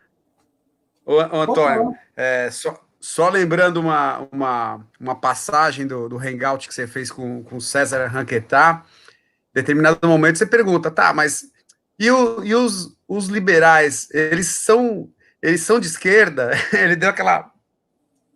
veja bem, pau, né? É, eu recomendo, então a gente não vai falar sobre isso agora, né? Eu recomendo que quem estiver assistindo aqui vá até o Hangout do Articulação Conservadora, que gravou com o César Ranqueta Júnior. Mas é uma provocação saudável, né? Porque é legal a Sim, gente ótimo. falar essas questões. Porque era uma coisa que me incomodava. Porque os caras têm muitas pautas dos progressistas. Tem muita gente que se diz liberal e que defende aborto, legalização de droga e não sei o quê. Isso não é pauta de conservador. Então, quando eu li o livro do César, depois a gente conversou e tal, essas coisas ficaram um pouco mais claras para mim. Então, Muito mais claros para mim também. muito mais claras. Então, como você mostrou aí, realmente é um livro que vale a pena ser lido, e lido e relido, e lido. Eu tenho a mania de ler e fazer anotação, né? Por causa, eu não consigo mais guardar, é muita informação de tudo. Então, eu peguei esse hábito desde já tem algum tempo. Então, antes eu anotava nos livros. Agora eu arrumei os cadernos, para não estragar os livros, né? Mas é um livro que vale a pena ser lido com esse nível de detalhes, assim. Exatamente. Aqui. Estou fazendo a minha aqui. Então, eu queria. Eu tô vendo aqui que antes da gente mudar de assunto, eu queria pedir licença para mim fazer uma leitura aqui sobre. Eu separei aqui, porque eu achei importante a gente falar um pouco disso. Porque quando eu li. Porque antes eu era esse conservador que ficava ticando lá os requisitos, né? Ah, então eu sou a favor disso, a favor disso. Ah, então eu sou conservador. Mas depois eu li um cara que chama Michael Oakeshott. Sim, sim. Um dos grandes escritores aí conservadores. E se você me permite, eu vou ler aqui rapidinho. Por favor. Cara, quando eu li isso, eu falei, poxa, o cara me definiu aí sem eu ter me definido. Então, olha só o que o Oakeshott fala sobre ser conservador. Ser conservador é, pois, preterir o familiar ao estranho, preferir o que já foi tentado a experimentar, o fato ao mistério, o concreto ao possível, o limitado ao infinito, o que está perto ao distante, o suficiente ao abundante, o conveniente ao perfeito, a risada momentânea à felicidade eterna. Reações familiares e lealdades têm preferência sobre o fascínio pelas alianças de momento. Comprar e aumentar é menos importante do que manter, cultivar e aproveitar. A tristeza da perda é mais aguda do que a empolgação pela novidade e pela promessa. E por aí vai. Esse parágrafo é fantástico. Eu li ele e falei, poxa vida, é isso. É uma visão de mundo. Não você ficar ali ticando as coisas para ver se você é conservador ou se não é. Não é isso.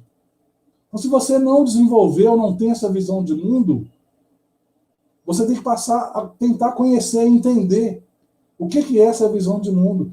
É isso aqui, é enxergar o homem como um ser imperfeito. É preferir aquilo que já existe do que aquilo que eu não sei o que é. Tem uma brincadeira que eu gosto muito de fazer, eu faço com os alunos, né? Como é que diferencia um conservador de um progressista, de um liberal? Eu falo da casa. Você é o dono da casa. Você tem uma casa há muito tempo. Se você é conservador, a casa vai ficando velha, vai desgastando, natural, você vai reformar a casa. O conservador não é contra reforma. Pelo contrário, ele age reformando para não ter que partir para a revolução, para derrubar tudo. Se o dono da casa é progressista, o que ele vai fazer? Derrubar a casa e querer construir outra. Se o dono da casa é liberal, ele vende a casa. Mas é mais ou menos isso. É essa visão de mundo diferente. O João Pereira Coutinho é outra recomendação de livro, né? As ideias evolucionárias, as ideias conservadoras explicadas a revolucionários e reacionários. Ele fala um pouco isso, né? Que o conservadorismo é um pouco essa visão de mundo diferente. O conservador, ele não é aquele cara que está imóvel, imobilista. Eu já vi o horror de alguém comentando na mídia que quando a esquerda estava no poder, então o progressista era conservador porque ele queria manter a esquerda no poder. Que diabo é isso? Isso não existe, isso é uma aberração mental completa. Isso não é conservadorismo. Você querer manter uma coisa que já existe não é conservadorismo.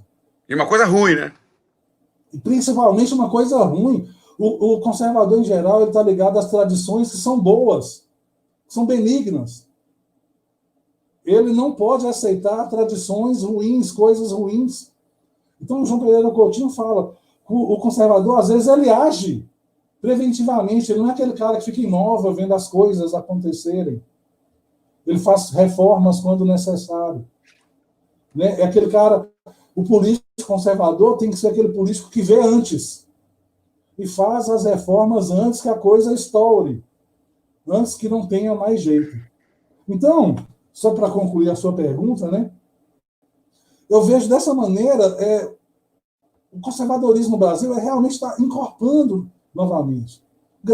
Muitas graças ao trabalho do professor Olavo e de muitos outros, né, que de poucos anos para cá surgiram. E a gente está nesse meio aí. Você, Conservadorismo Floripa, Articulação, o pessoal que está com a gente, vários outros. O Guilherme Federico, ele sempre fala isso. A gente tem que espalhar a palavra. A gente tem que oferecer outra coisa para as pessoas, porque elas conhecem, muitas pessoas ainda só conhecem uma visão de mundo. Nunca foi oferecido para elas o contraponto, o outro lado. Então, eu acho que o conservadorismo, ele realmente está crescendo, ele veio para ficar, a impressão que eu tenho é essa. Os caras estão fazendo de tudo para derrubar o governo Bolsonaro, né? Eu espero que não consigam. Mas o conservadorismo, ele veio para ficar, ele não vai embora. A gente vai dar muito trabalho para esses caras ainda. A visão que eu tenho é essa, assim. O conservadorismo no Brasil, ele está se fortalecendo cada vez mais. Graças a Deus. Muito bom ouvi-lo.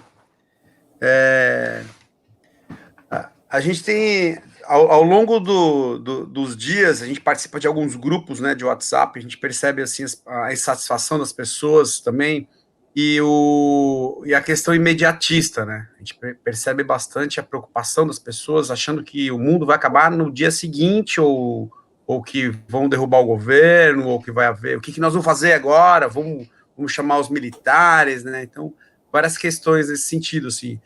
E eu tento trazer um pouco de tranquilidade, muito embora às vezes eu esteja tenso também, né? Mas eu tento, na medida do possível, demonstrar que o conservadorismo é isso aí. E talvez a gente perca algumas batalhas, né? Então eu tento trazer essa tranquilidade, muito embora seja muito difícil, né? Só que a gente, como representante, também como digamos, idealizador, vamos supor, a gente tem que trazer essa tranquilidade para as pessoas, né? É o que eu tento trazer e tento absorver desses conteúdos conservadores, né? Às vezes a gente desanima, mas esses caras querem que a gente desanime mesmo. Sim. Né? Então, assim, não vamos desanimar, não. Não tem como a gente negar hoje a situação, a gente está conversando aqui como se a gente estivesse num outro dia, né? Hoje é um dia muito simbólico, triste para a mídia, né? Para o telejornalismo aí, para o YouTube, inclusive, que é a questão dessa interferência do STF no Terça Livre, né? Não tem como a gente não falar sobre isso, tá? Não é o tema, a gente não vai se aprofundar sobre isso. Então, eu queria só consignar essa situação aí. Se quiser dar uma palavrinha sobre isso aí, só para a gente não passar batido, eu agradeço. A gente está vivendo um momento muito esquisito, né? Onde os nossos direitos fundamentais eles estão sendo suprimidos, né? Então, o direito de ir e vir, né? A nossa liberdade de expressão. Então, a gente vê que existe uma campanha muito clara contra determinados grupos, contra os conservadores, especificamente. Né? Os caras falam de direita e não sei o quê, mas esse pessoal, os mais liberais, eles não estão sofrendo o que os conservadores estão sofrendo. Então, a gente está vivendo um momento onde parece, usar uma expressão mais popular, onde a corda está sendo cada vez mais esticada. existe uma clara perseguição a determinado tipo de pensamento. Os caras escondem por trás de fake news, por trás de fake news. Você quer mais fake news do que a mídia oficial divulga todo dia? Olha, Você quer mais fake news do que a mídia de esquerda divulga todo dia? Nada acontece com esses caras. Nada. Você quer mais achincalhado que o STF já foi pela esquerda? Os caras já foram xingados de tudo. Já foram desrespeitados muito mais do que são hoje. Nunca aconteceu nada com ninguém. Hoje o ministro expressa uma opinião que ele tem direito de expressar em uma reunião privada. é isso aí. O STF quer inquirir o cara, quer derrubar o cara.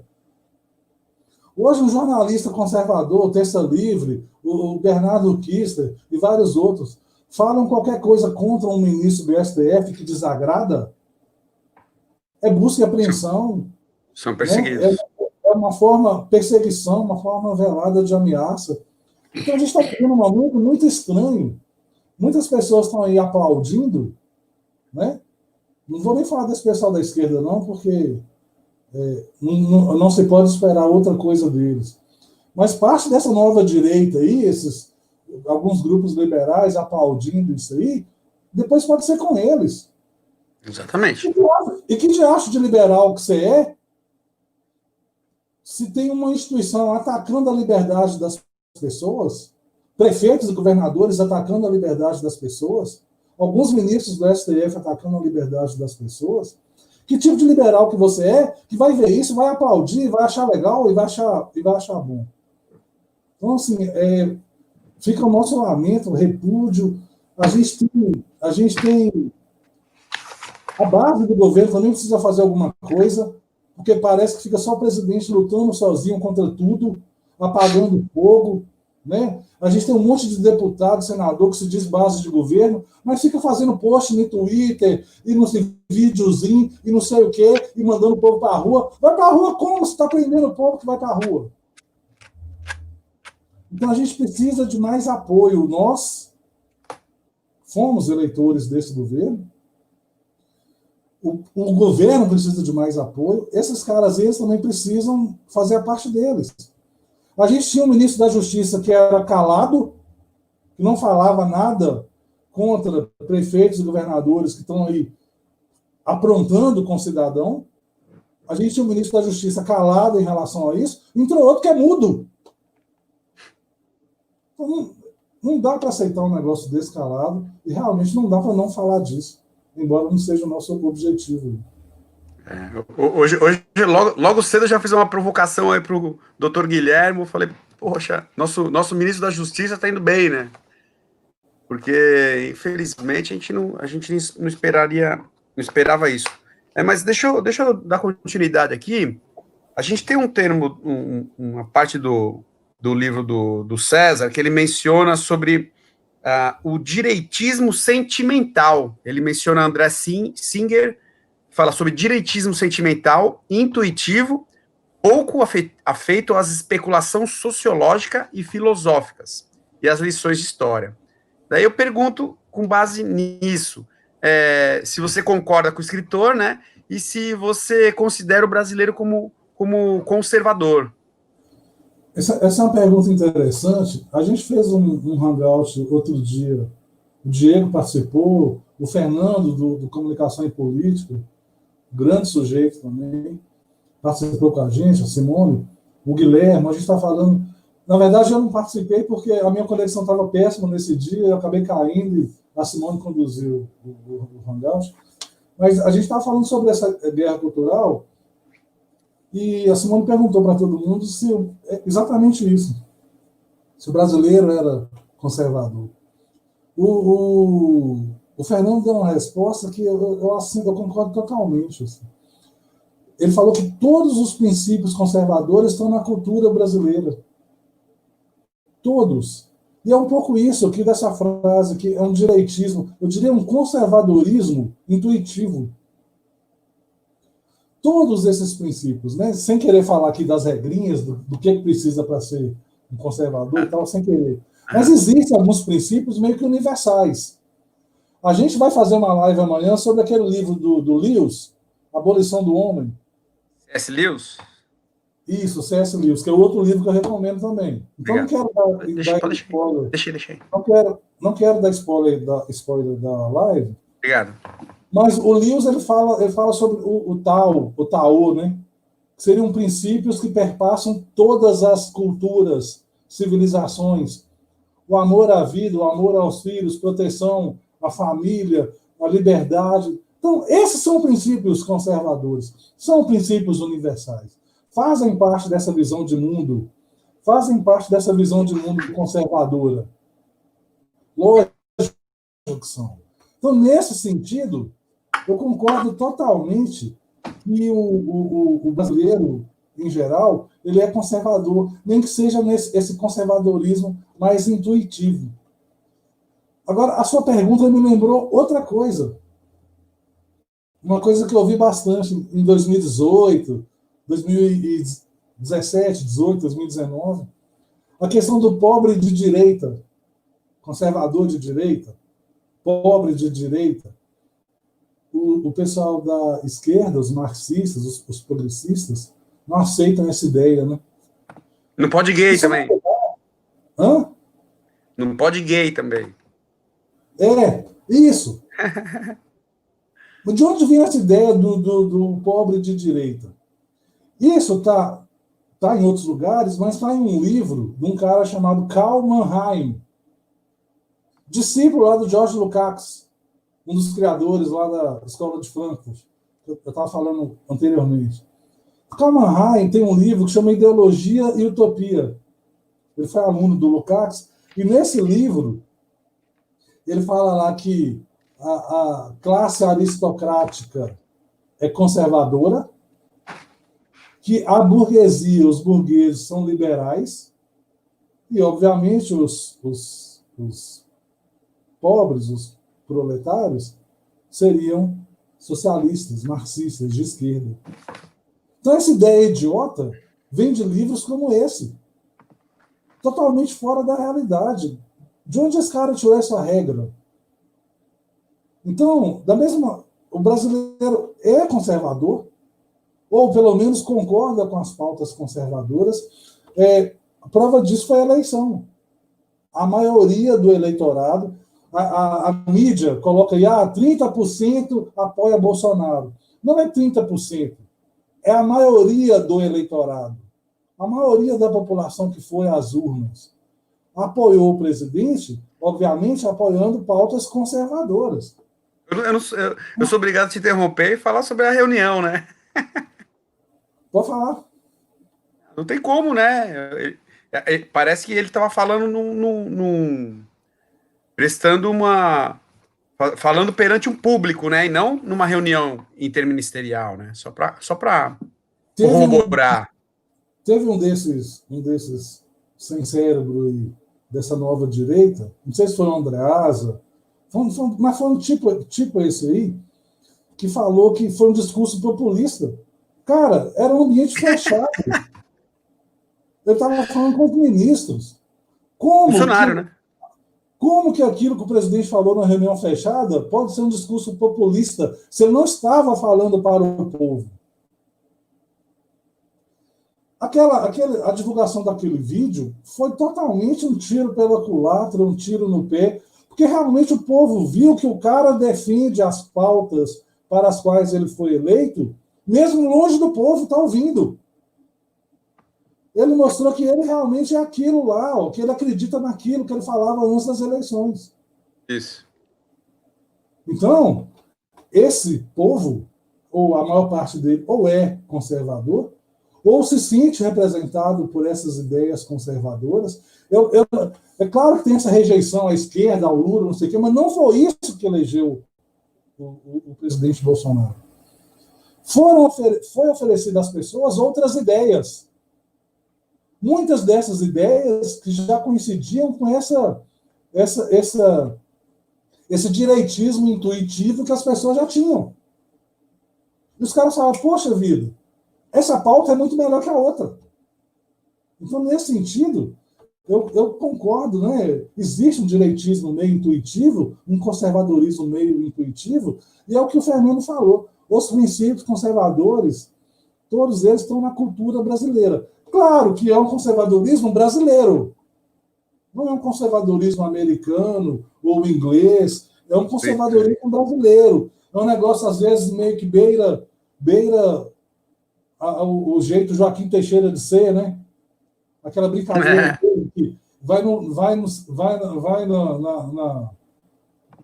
na zona sexta para ir na missa domingo. Claro que é um exagero, né? Lógico. Mas é o conservadorismo brasileiro, é um conservadorismo nosso, né? A gente se sente representado pela maioria das pautas colocadas, no caso da eleição, pelo presidente eleito. E ninguém pode. São pautas conservadoras. Para a mídia, é extrema-direita. Mas é no mundo inteiro, o que não é esquerda, democracia e liberdade, o que não é esquerda é extrema-direita. Isso no mundo inteiro. No Brasil não seria diferente, né? Então, Bolsonaro é extrema-direita, é ditadura, é não sei o quê, quando a ditadura já está sendo implementada aí por prefeitos, governadores, por outros poderes que não o executivo. É engraçado que ninguém fala disso também. É isso aí. Que bom ouvi-lo. A gente está chegando no final da nossa conversa. Eu queria perguntar um pouco mais da região, da questão local. Eu queria saber como que é o cenário conservador aí em Minas Gerais. Qual a cidade que você está morando agora? Eu sou do norte de Minas, né? Uma região, nasci numa região bem, do ponto de vista econômico, né? Uma região mais pobre. Então, eu conheço bem esse brasileiro do interior. Eu conheço bem como ele pensa, porque eu sou um deles. Então, mas eu vim para Belo Horizonte e morei em Belo Horizonte até uns 2 anos atrás. Eu vim trabalhar, estudar. E atualmente eu mudei para uma cidade da região metropolitana, Pedro Leopoldo. Uma cidade menor, aquela coisa de mais qualidade de vida, menos correria, eu estava de saco cheio. Belo Horizonte é uma cidade muito pequena, com muito carro, você fica muito tempo no trânsito, as coisas são perto, mas você gasta uma eternidade para chegar. Então, eu abri mão, inclusive, de questões profissionais, oportunidades melhores para ter uma vida mais adequada, mais tempo para os filhos, mais tempo ainda, porque eu sempre priorizei isso. Então, hoje eu moro em Pedro Leopoldo. Eu vejo em Minas, no geral, pegando Pedro Leopoldo como espelho, que o que você estava falando antes, você perguntou antes, né? Esse ressurgimento do conservadorismo, essa onda conservadora, por isso que eu disse que isso chegou para ficar. A gente tem muitos grupos de direita aqui, né? Eu faço parte de um, entrei recentemente, o Direita PL, mas existem outros. Praticamente, eu acho que não tem um lugar onde você já não tem pelo menos um grupo de direita no WhatsApp. Eu faço parte do grupo do Docentes pela Liberdade, do DPL, e no início da formação, o que a gente via era professores com muito medo de se expressar por causa de censura e perseguição. Eu vejo que ainda tem muito disso na sociedade em geral. Né? Você vai para um ambiente tipo Facebook, uma rede social que mistura todo mundo, você vê que ainda tem uma pressão muito grande em cima das pessoas de direita em grupos que não são necessariamente de direita. Quando essas pessoas se colocam, elas são meio que oprimidas, assim, perseguidas. Né? Se o cara vai falar sobre hidroxicloroquina, ou sobre contrário ao isolamento, ou sobre não sei o que, o cara ainda é o vilão. Mas, por outro lado, eu vejo que pessoas como nós, elas estão cada vez mais se mostrando, procurando grupos, procurando assistir lives como as suas, como as nossas, procurando ver mais Terça Livre, procurando ver mais o Fernando, de Comunicação e Política, procurando entender mais, se articular mais, trazer mais pessoas para esses grupos. Eu estava interior aqui, apesar de estar perto de Belo Horizonte, né, é uma típica cidade do interior. Eu estava cortando cabelo clandestinamente. A gente fica agora quase um criminoso para cortar o cabelo, né? como se estivesse cometendo um crime. Eu estava cortando o cabelo, tinha um outro sujeito lá. De máscara, né? Não é? Eu tirei a máscara quando eu fiz a barba também. Mas aí tinha um outro sujeito lá, eu nem me identifiquei, não falei que eu trabalho com nada. Eu estava só ouvindo o papo dos caras. E eles falando sobre política, sobre o que o prefeito estava fazendo, que os casos estão aumentando, coincidentemente, que é para prolongar esse estado de emergência, de calamidade, para poder gastar mais dinheiro sem licitação, igual o governador tal está fazendo, tem uma campanha contra o presidente quer governar e o Congresso não deixa, o Judiciário não deixa. Isso é uma barbearia. E o cara falou assim, olha, eu nunca vi as pessoas falando tanto de política como estão falando atualmente. Então, a sensação que eu tenho é essa. É por isso que eu digo que o conservadorismo, a direita, ela está aí para ficar. Né? A gente ainda vai sofrer bastante. Né? O presidente está sofrendo. Eu espero que venham outros presidentes de direita, outros candidatos, melhores ainda, né? Depois dele. Porque eu nunca vi as pessoas tão interessadas em política como estão atualmente. E mais do que interessadas, começando a entender realmente o que está acontecendo no cenário político. Eu acho que é a coisa mais positiva, assim. Isso eu falei que eles querem que a gente desanime, né? E acaba que é isso que anima a gente. Exatamente. Hoje eu fiz esse comentário, né? As pessoas todas reclamando que é um fato que é catastrófico, né? Uma pessoa invadir com arma, né? Entraram com arma na casa do Alan dos Santos e renderam ele como se ele fosse um criminoso, enfim, cena de cinema, né? Então, eu expliquei para as pessoas que a gente está vivendo essa fase apesar de ser muito, muito conturbada, a gente vai superar, tenho certeza absoluta que a gente vai superar, né? Porque uma das coisas que eu menciono de novo aí, o César, é que a gente tá numa luta, é uma guerra espiritual, né? É do bem contra o mal. Então, isso eu não tenho dúvida nenhuma, eu não, mais do que nunca, né? Mais do que nunca eu tenho essa convicção e também a fé está cada vez mais forte. Então, é interessante. Eu já falei isso também. A guerra é política, é cultural, óbvio, e também é uma guerra espiritual, principalmente espiritual. Então, eu tento trazer essa tranquilidade para as pessoas, né? De saber que é uma batalha, a gente tem algumas perdas, né? Até na própria questão da saúde, né? A gente está vendo que existe isso, infelizmente, né? Mas você não tem como salvar o mundo inteiro. Aliás, hoje morre muito menos gente do que no ano passado, né? Nessa mesma época. Mas o que eu queria trazer para o final aqui da nossa conversa, você fez alguns relatos sobre o Olavo, né? Tem algum livro que tenha ali marcado do Olavo? Algum especial? Sei que a gente conversou sobre vários outros, mas tem algum que te marcou mais? Olha, eu sou eu falei em off com você, né? Eu sou um aluno meio irregular do professor Olavo. Eventualmente eu me matriculo, assisto algumas aulas, né, atuais, mas eu gosto mesmo de ver as aulas antigas. Então, estou numa sequência nas aulas antigas, que eu tenho um caderno só para as aulas do COF. Então, eu costumo ouvir a aula, escrever o resumo, ouvir novamente. Isso leva muito tempo, né? Então, assim, falta muito para me progredir. Então, eu sou um aluno irregular nesse sentido, que eu assisto mais as aulas antigas do que as atuais. Eu passo 3, 4 meses sem estar matriculado, aí vou lá, matriculo de novo. Mas eu sempre, de uns tempos para cá, eu tenho lido bastante, não só os artigos, né? Os livros do professor Olavo.